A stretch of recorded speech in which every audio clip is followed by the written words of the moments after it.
The Great Hall of the Galactic Council stretched for miles in every direction. Thousands of beings from across the galaxy sat in their assigned seats, their forms as different as the stars themselves. Some looked like giant crystals that sang when they spoke. Others appeared as floating clouds of gas that changed colors with their emotions. A few resembled enormous insects with too many eyes and legs. Ambassador Zethkar stood at his podium, his blue-scaled hands sorting through data tablets. As a member of the Velkari hegemony, he had been chosen to lead today's meeting because his people were known for being careful and thorough. His large yellow eyes scanned the quarterly reports from all corners of the galaxy. "We will now review the monitoring reports from all quarantine zones," Zethkar announced, his voice echoing through the vast chamber. The universal translator made sure every species could understand him perfectly. Most of the assembled beings barely paid attention. Quarantine zone reports were always the same, boring updates about primitive species that were not ready to join galactic society. These reports happened every 3 months and nothing ever changed. Quarantine Zone 1 Beta continues to show no signs of advanced technology, Zethkar read from his tablet. The species there has discovered fire but shows no interest in metal working. A few beings nodded, but most were busy with their own conversations or checking their personal communication devices. Quarantine Zone 3 Gamma reports that the local species has developed basic agriculture but still fights with wooden clubs, he continued. The crystal beings chimed softly among themselves, discussing trade agreements with the Bio Collective. The gas clouds were changing colors rapidly as they argued about mining rights in the Outer Rim territories.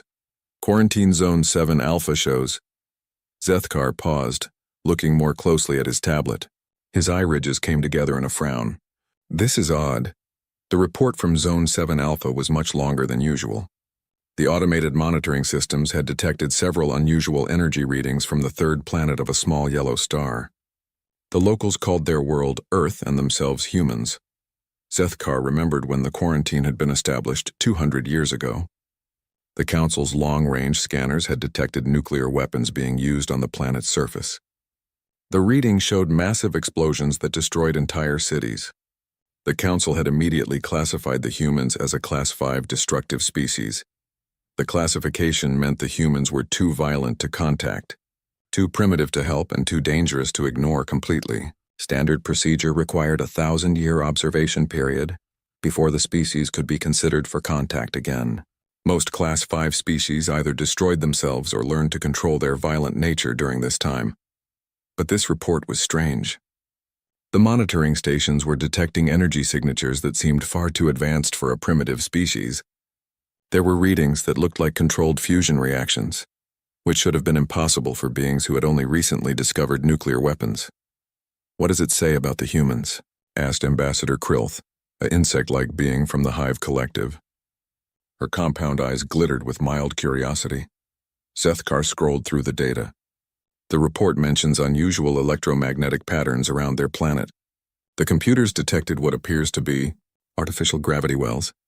This caused a few more beings to look up from their private conversations. Artificial gravity technology was considered advanced even by Council standards. Most member species had only mastered it within the last few thousand years.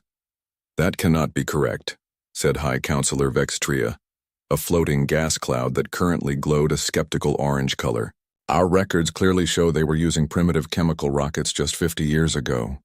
Zethkar nodded in agreement. "You are right, of course. The monitoring stations in that sector are very old. They were installed over 300 years ago and probably need maintenance. The readings must be sensor errors." Several beings made sounds of agreement. The Outer Rim monitoring stations were notoriously unreliable. Budget cuts over the past century meant that many systems were operating far beyond their intended lifespan. The report also mentions detecting some kind of quantum distortions. Zethkar continued reading, his voice showing his confusion, and massive energy signatures that appear to be controlled stellar engineering. Now this caused actual laughter to ripple through the assembly. Stellar engineering meant the ability to modify stars themselves, to make them burn brighter or cooler, or even to move them from one location to another. Such technology was purely theoretical even for the most advanced Council species. "Those sensors are definitely malfunctioning," declared Ambassador Mordek, whose rock-like body shook with amusement. A species that was throwing nuclear weapons at each other 2 centuries ago could not possibly develop stellar engineering. They would need at least 10,000 years of peaceful development to reach such levels. Zethkar made a note in his official log to request a maintenance team for the Zone 7 Alpha monitoring stations. Clearly, the equipment was producing false readings. He filed the report in the standard database and marked it for review in 300 years, as required by Council regulations. Moving on to more important matters, Zethkar announced, we have several trade disputes to resolve between the Crystalline Consortium and the Bio Collective. The Assembly's attention immediately focused on this topic. Trade disputes affected everyone and required careful attention. The Crystal Beings and the Biological Collective had been arguing for months about who had rights to harvest rare minerals from newly discovered asteroid fields. As the debate began, the data from Quarantine Zone 7 Alpha was automatically uploaded to the Council's vast archives. Deep in the computer systems, artificial intelligence programs noted the unusual readings and flagged them for further analysis. But like most AI recommendations, these flags were buried under thousands of other reports and would probably not be seen by organic beings for decades. Meanwhile, in the outer reaches of the galaxy, the ancient monitoring stations continued their silent watch over the small blue planet. Their sensors detected more unusual activities every day: massive construction projects in space, energy signatures that matched no known technology, and strange vessels that seemed to bend space around themselves. But the stations had been programmed only to observe and report, not to think or analyze. They faithfully recorded everything they saw and transmitted the data to the Council archives, where it joined millions of other reports that no one had time to read carefully. In the Great Hall, the debate over mining rights grew heated. The Crystal Beings sang angry harmonic progressions while the Bio Collective released pheromones that made the air smell like rotting flowers. Ambassador Zethkar worked hard to keep the discussion peaceful and productive. None of them noticed the small alert that appeared on Zethkar's tablet. The monitoring stations in Zone 7 Alpha had just detected several large objects leaving the planet's gravity well and accelerating to impossible speeds. The objects appeared to be artificial constructs of enormous size, moving in formation toward the edge of their solar system. The alert blinked twice and then disappeared, automatically filed away with all the other sensor errors from the aging monitoring equipment. After all, everyone knew that the humans were primitive beings who had barely learned to leave their planet's atmosphere. The idea that they could build massive spacecraft was obviously ridiculous. The Council continued their important work, governing the greatest civilization the galaxy had ever known, confident in their wisdom and completely unaware that everything was about to change. 3 months had passed since the last Council meeting, and Ambassador Zethkar was enjoying a quiet morning in his office when every alarm in the building began screaming at once. The sound was so loud and urgent that his coffee cup fell from his hands and shattered on the floor. Red lights flashed throughout the Council complex as emergency announcements echoed through the corridors. All ambassadors report to the Emergency Assembly Hall immediately. This is not a drill. Unknown vessels have been detected at the edge of Council space. Zethkar's scaled hands trembled as he gathered his official robes and rushed toward the Assembly Hall. In his 300 years of service to the Council, he had never heard the emergency alarms used for a real crisis. They were tested once per year, but everyone assumed they would never actually be needed. The emergency hall was smaller than the main chamber, but could still hold thousands of beings. As Zethkar entered, he saw that most of the major ambassadors were already present. The air buzzed with worried conversations in dozens of different languages. High Counselor Vextria floated at the center of the hall, her gaseous form glowing a bright red color that indicated extreme alarm. Next to her stood Admiral Crexton, the military commander of Council space. His insect-like body was rigid with tension. "Attention, all members," Vextria's voice boomed through the hall. "At 0347 this morning, our border monitoring stations detected a fleet of unknown vessels dropping out of faster-than-light travel at grid coordinates 247 Alpha 9. Massive holographic display appeared above the assembly, showing the edge of Council space. Dozens of red dots marked the positions of the unknown ships. The vessels appeared to be enormous. Each one was at least 10 times larger than the biggest Council warships. The fleet consists of approximately 50 vessels of unknown design and origin, Admiral Crexton reported, his multiple eyes scanning data streams. They do not match any known ship configurations in our database. The technology appears to be advanced. Worried murmurs rippled through the assembly. First contact with unknown species was supposed to be handled carefully through established protocols. Ships were not supposed to appear suddenly at the borders of Council space without any warning. Have they responded to our communication attempts? Asked Ambassador Krilth from the Hive Collective. Admiral Crexton's antenna twitched nervously. Yes, they have. That is part of the problem. The holographic display changed to show a communication log. Audio filled the hall as a clear voice spoke in perfect Galactic standard, the official language used by all Council species. Council vessels, this is Admiral Chen of the Terran Federation. We come seeking peaceful dialogue with the representatives of the Galactic Council. We request permission to approach your space and establish formal diplomatic contact. The hall fell completely silent. Every being present understood the terrifying implications of what they had just heard. An unknown species was speaking perfect Galactic standard, knew about the Council's existence, and had somehow found their space. This is impossible, whispered Ambassador Mordek, his rock-like form seeming to shrink. No species can learn our language without direct contact. The linguistic patterns are too complex. Zethkar felt his blood turn cold as a horrible realization began to form in his mind. What did they call themselves? He asked, his voice barely audible. The Terran Federation, Admiral Crexton replied. Zethkar's tablet was already in his hands, his claws frantically searching through the quarantine zone databases. Terran. Terra is another name for Earth, the third planet in Quarantine Zone 7 Alpha. The hall erupted in chaos. Beings were shouting, singing, buzzing, and glowing in every color of alarm. The sounds of panic echoed off the walls as the full horror of the situation became clear. The quarantined species? High Counselor Vextria's form flashed between red and purple. The violent primitives with nuclear weapons? That is impossible. They were classified as pre-space flight just 50 years ago. But even as she spoke, more reports were coming in. The unknown vessels, the human vessels, were not just sitting at the border. They were moving with purpose and coordination that suggested advanced tactical knowledge. Long-range scanners were detecting energy signatures that matched no known technology in Council databases. Admiral Chen is requesting a response to his communication, reported the communications officer. He says they have been monitoring our transmissions and are familiar with our diplomatic protocols. This statement sent new waves of fear through the assembly. If the humans had been monitoring Council transmissions, how much did they know about galactic civilization? How long had they been watching? Zethkar was frantically scrolling through old reports from Zone 7 Alpha. The sensor readings that had seemed like equipment errors 3 months ago suddenly looked very different. Artificial gravity wells, quantum distortions, stellar engineering. What if none of it had been sensor malfunction? We need to respond, Admiral Crexton declared. Standard first contact protocols require us to acknowledge their communication within 6 hours. Standard protocols? Ambassador Krilth's compound eyes glittered with fear. Nothing about this situation is standard. How do we establish first contact with a species that was supposed to be quarantined for another 800 years? High Counselor Vexitria had shifted to a deep purple color that indicated deep thought mixed with terror. We must assume they are hostile.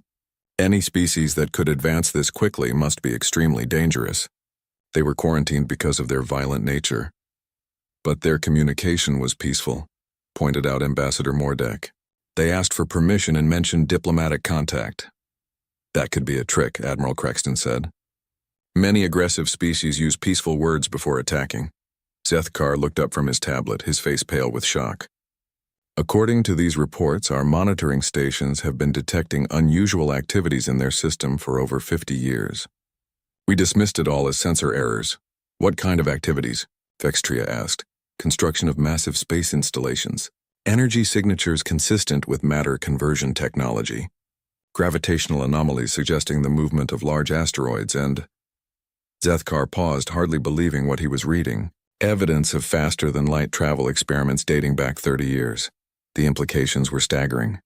While the Council had been ignoring the humans and dismissing their activities as sensor glitches, an entire advanced civilization had been developing in their quarantine zone.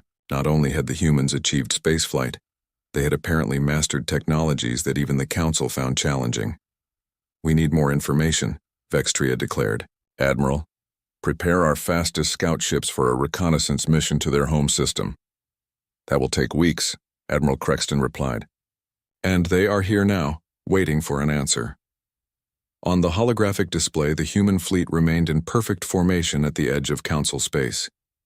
They were not advancing or making threatening moves, but their very presence was a threat to everything the Council believed about their place in the galaxy. Send a standard diplomatic response, Vextria finally decided.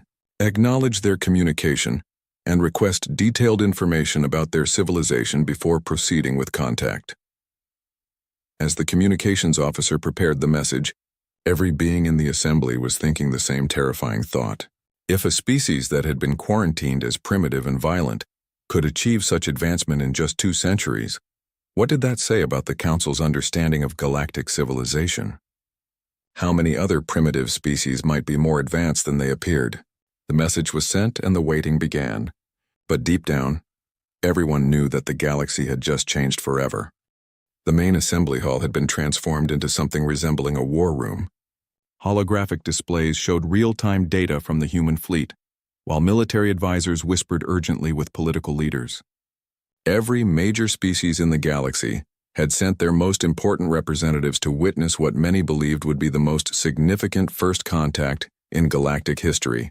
Ambassador Zethkar sat in his designated seat, but his attention was focused on the massive screen at the front of the hall.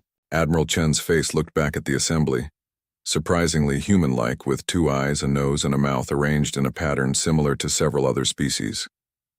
But there was something in his expression that made Zethkar uncomfortable. The human's eyes held intelligence and confidence that seemed far beyond what should be possible for a recently quarantined species. Honored members of the Galactic Council, Admiral Chen began, his voice calm and measured. I am Admiral Sarah Chen of the Terran Federation.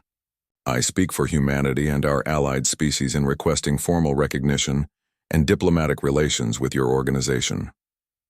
High Counselor Vextria glowed a cautious yellow as she responded. Admiral Chen, our records indicate that your species was classified as pre-space flight as recently as 50 years ago. Can you explain how you achieved such rapid technological advancement? Admiral Chen smiled, and something about that expression sent chills through the assembled beings. Counselor, I believe your records may be incomplete. Humanity has been aware of the galactic community for over 100 years. The hall fell silent. This was worse than anyone had imagined. We first detected your monitoring stations in our system in 2387. Chen continued. Our scientists studied them carefully and learned to decode your communication protocols. We have been listening to Council transmissions and learning about galactic civilization ever since. Ambassador Krilth leaned forward, her compound eyes reflecting the light from the display screens. If you have been aware of us for so long, why did you not attempt contact earlier? Because we were not ready, Chen replied simply. Your monitoring stations and communication intercepts made it clear that the Council considered us a dangerous, primitive species. We decided to use our quarantine period productively. Admiral Crexton's antennae twitched nervously. What do you mean by productively? Chen gestured, and the holographic display changed to show images that made every being in the assembly gasp in shock. The images showed massive space installations orbiting Earth, structures that dwarfed anything in Council space. Cities floating in the void connected by streams of light that pulsed with energy. While the Council believed us to be primitive, we were building, Chen explained. We constructed orbital habitats for 50 billion people. We developed clean fusion power that could provide unlimited energy. We created artificial intelligence systems that could design new technologies faster than biological minds. The next image showed Earth itself, but it was not the same planet that had been in the quarantine zone files. The continents were green and lush, the oceans crystal clear. Massive towers stretched from the surface to orbit, connected by bridges of light. We healed our world, Chen said quietly. The nuclear devastation that led to our quarantine was reversed. We cleaned the radiation, replanted the forests, and restored the atmosphere. Earth is now more beautiful than it has been in thousands of years. Ambassador Mordek's rocky form seemed to crumble slightly. How is this possible? The technology required for planetary restoration should take millennia to develop. You are correct for most species, Chen agreed, but you may have misunderstood something fundamental about humanity. You saw our wars and violence as a sign of primitiveness. We saw them as a drive to innovate. The display changed again, showing historical images of human conflicts. But Chen's narration gave them a different meaning than the Council had assumed. Every war taught us new lessons about material science, engineering, logistics, and organization. Every conflict drove us to develop better tools, faster communication, more efficient production methods. What you saw as destructive chaos, we used as a laboratory for rapid advancement. High Counselor Vexitria's form flickered between colors as she struggled to process this information. But surely such constant conflict would prevent peaceful development of science and culture. Not at all, Chen replied. We learned to channel our competitive nature constructively.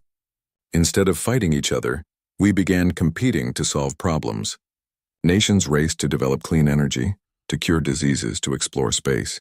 The same drive that once led to war began driving unprecedented cooperation and innovation.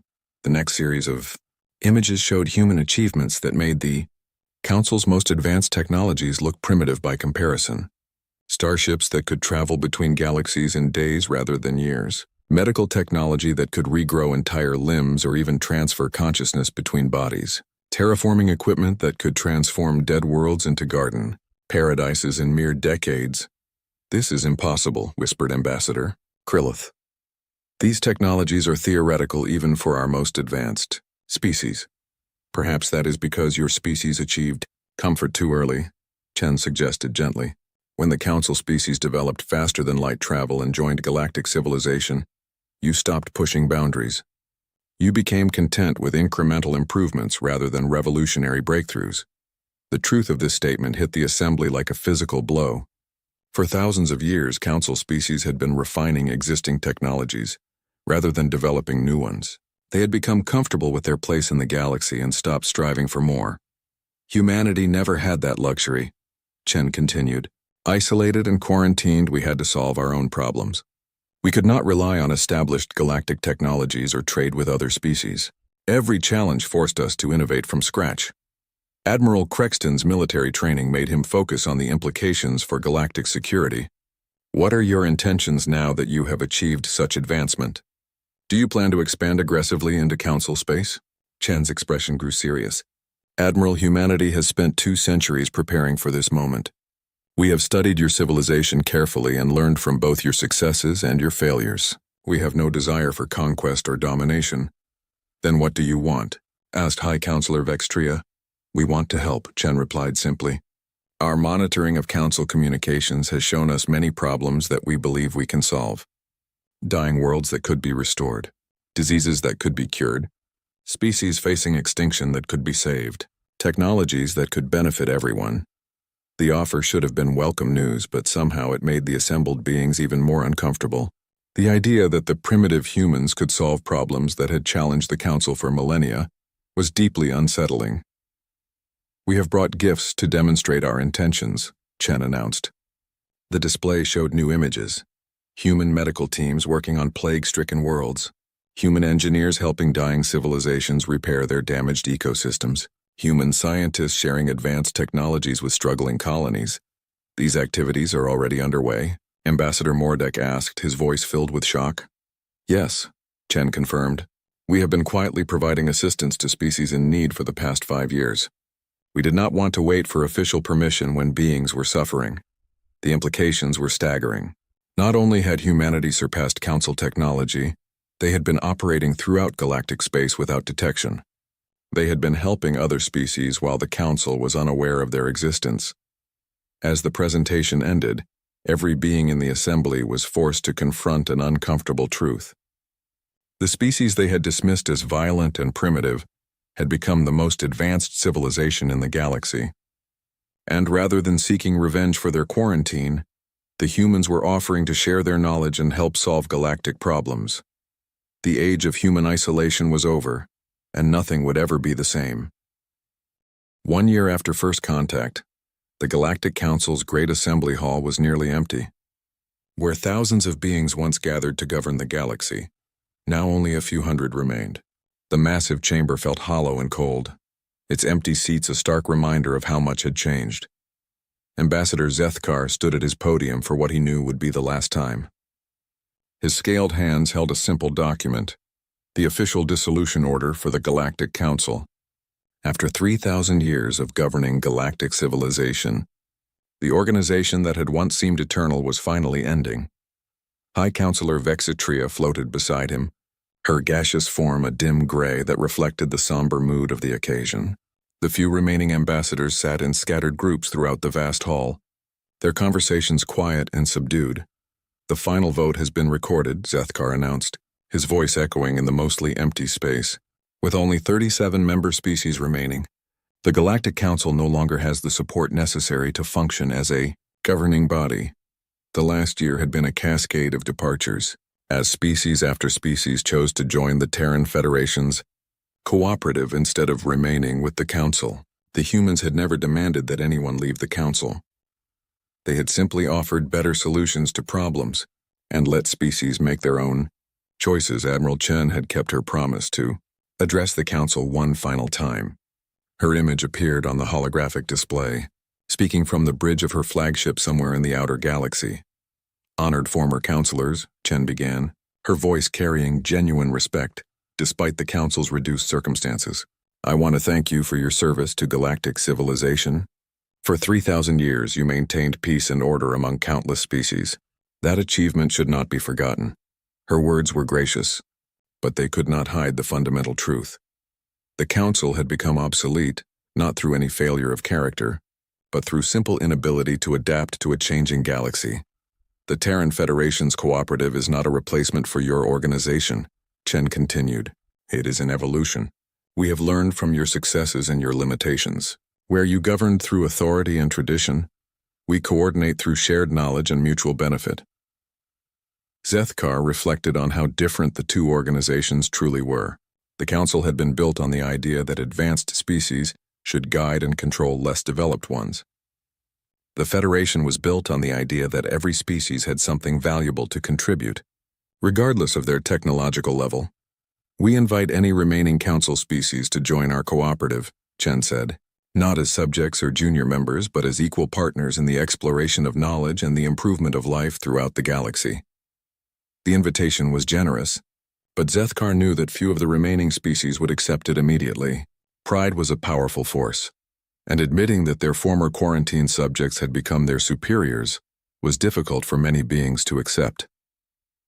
Admiral Crexton, one of the few military officers still loyal to the Council, stepped forward.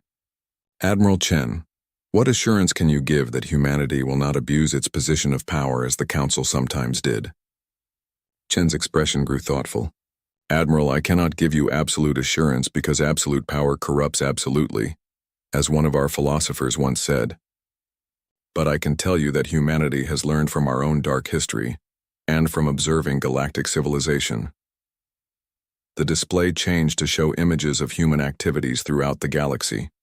Scientists working alongside alien researchers, engineers teaching advanced technologies to anyone who wanted to learn, medical teams treating patients from dozens of different species.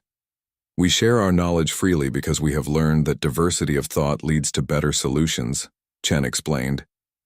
"We do not seek to control other species because we have learned that cooperation produces better results than domination." Ambassador Krilth, whose Hive Collective had been among the first to leave the Council, spoke from her new position as a Federation coordinator. "The humans have kept every promise they made. They ask for nothing except the opportunity to learn and to help others learn."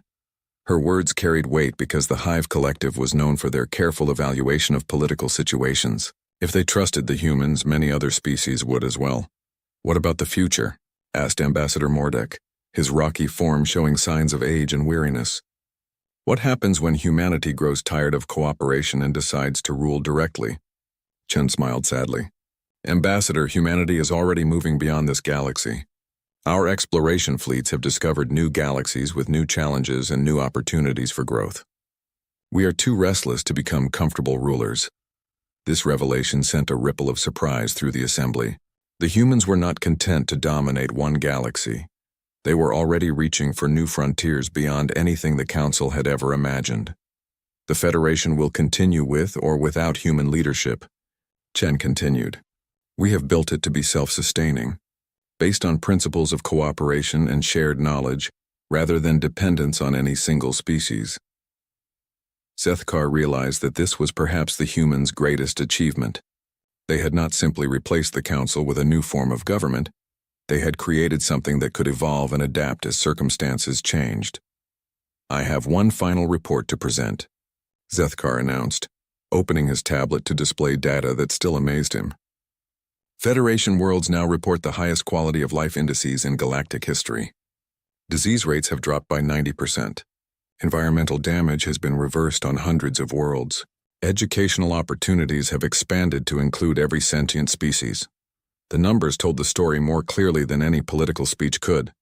The human approach of sharing advanced technology freely and focusing on practical problem-solving had produced results that the Council's careful regulations and gradual improvements had never achieved. Moreover, Zethkar continued, the rate of technological innovation throughout the galaxy has increased by over 300% since the Federation was established. When knowledge is shared freely rather than controlled by bureaucracy, every species benefits. High Counselor Vexitria glowed a soft blue as she prepared to speak her final words as a council leader. Perhaps our greatest mistake was believing that wisdom came with age and that newer species had little to teach us. The humans have shown us that fresh perspectives and different approaches can solve problems that seem impossible. She paused, looking around the nearly empty hall. We spent 3,000 years maintaining the status quo. The humans spent 200 years revolutionizing everything. As the formal dissolution ceremony concluded, Zethkar felt a strange mixture of sadness and relief. The council had served its purpose for thousands of years, but its time had passed. The galaxy needed something new, something better adapted to the realities of rapid technological change and diverse species cooperation. The Galactic Council is hereby dissolved, Zethkar announced formally. Long live the Terran Federation Cooperative. As the remaining beings filed out of the Great Hall, many of them were already carrying applications to join the Federation. Pride was important, but practical benefits mattered more.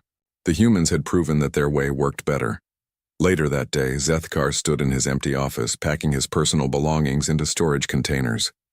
Through his window, he could see human ships moving through what had once been the heart of Council space. They moved with purpose and confidence, carrying researchers and engineers to new projects throughout the galaxy.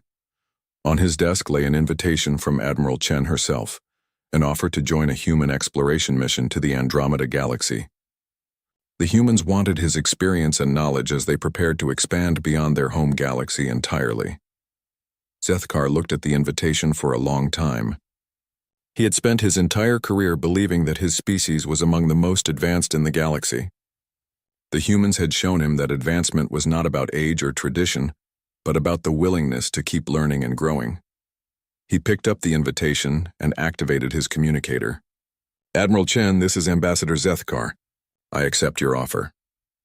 As he spoke, he realized that the end of the council was not really an ending at all.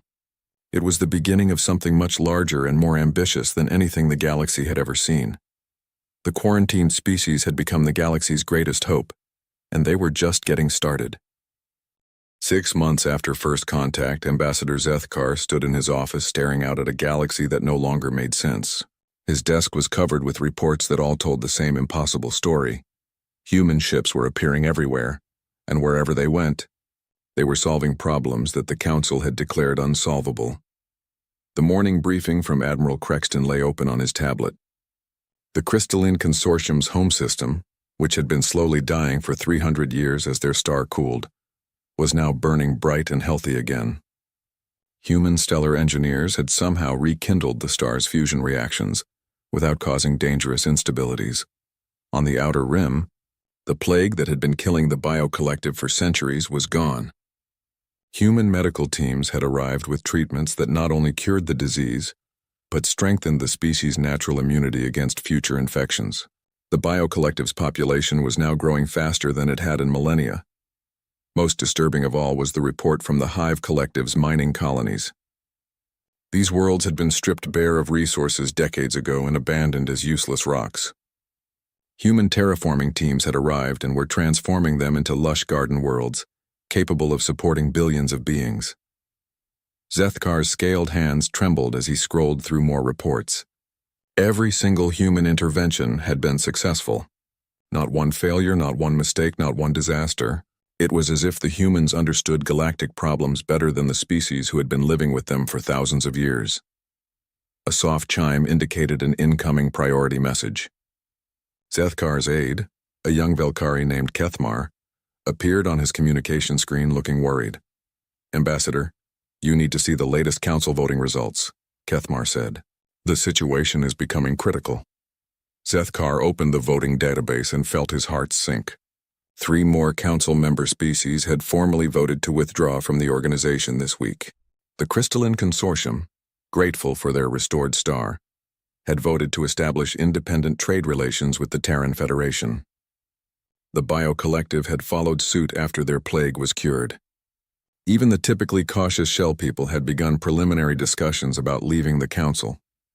In total, 47 of the council's 130 member species had either left or were considering leaving. They all gave the same reason. The Terran Federation offered better solutions to their problems than the council ever had. "What about the loyalty protocols?" Zethkar asked. "Surely the species understand their obligations to the council?" Kethmar's expression grew more worried. "Sir, that is part of the problem. The humans are not demanding that species choose between the council and the Federation. They are offering cooperation to anyone who wants it, regardless of political affiliation." This made the situation even worse. If the humans had demanded exclusive loyalty, the council could have painted them as aggressive invaders trying to destroy galactic civilization. But their willingness to help everyone, even species that remained loyal to the council, made them look generous and peaceful while making the council look petty and jealous. Zethkar's door chimed, and High Counselor Vexitria entered without waiting for permission. Her gaseous form was glowing a deep blue color that indicated profound sadness mixed with resignation. "Zethkar, we need to discuss the council's response to the human situation," she said, settling into a chair designed for her species. "What response can we make?" Zethkar replied bitterly. "They are not attacking us. They are not threatening us. They are not even trying to recruit our member species. They are simply better than us." Vextria's glow shifted to purple. "The preliminary reports from our science teams have confirmed what we feared.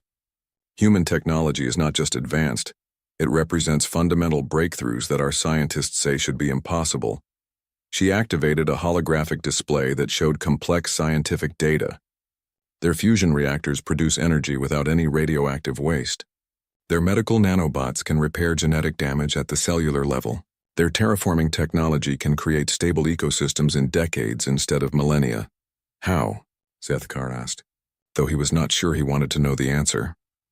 "Our scientists believe it is because the humans approached each problem from first principles rather than building on existing technologies," Vextria explained.